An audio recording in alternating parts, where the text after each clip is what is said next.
gave his daughter to the cheese dragon after this 10-year-old made a deal with an eldritch whore for unlimited cheese. And because half dragons are hunted for their components, he was too worried to find love, so he married a succubus. He literally sold his soul to a devil so she would be his wife and love him in return for his soul and help him toward his objectives. And his objective was he wanted a family and to start an orphanage. And when one of the forest elf teenagers was a little bit too much, he told his wife to deal with her. And because devils deal with things in the most efficient way possible in accordance to what they're told to do, we got to see her use her compulsion ability and deal with that daughter. That was session 1 of a Diamond subscriber's original character, which is where people can get their original characters inserted into the lore of my manga, or just impact the world where all these stories take place. So let's jump into his latest session. Because if you thought session 1 was bad, session 2 doesn't get any better. Because now, after the other kids found out that one of their siblings was taken by a cheese dragon,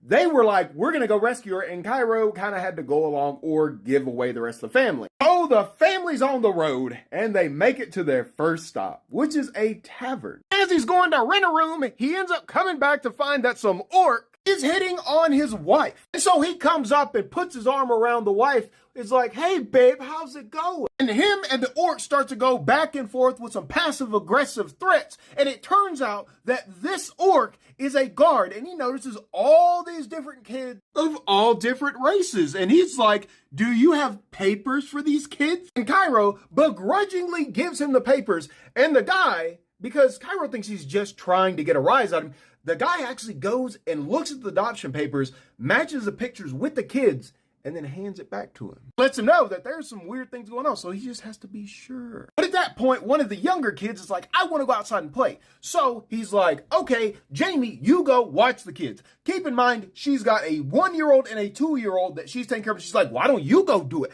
I've got babies right here. So he, along with the oldest forest elf, is like, come on, we're going to go watch the kids as they play. In the short time that the kids have actually been outside, because there's like 12 of them, Cairo notices one of the young orc girls standing underneath a tree with 2 full-grown orc men. One of the orc men picks her up and throws her to his friend, and they start throwing her back and forth, and she's having a great time. So Cairo's like, oh my God, why? Goes up and he's like, hey guys, what are you doing with my daughter? And the orc guys are like, what?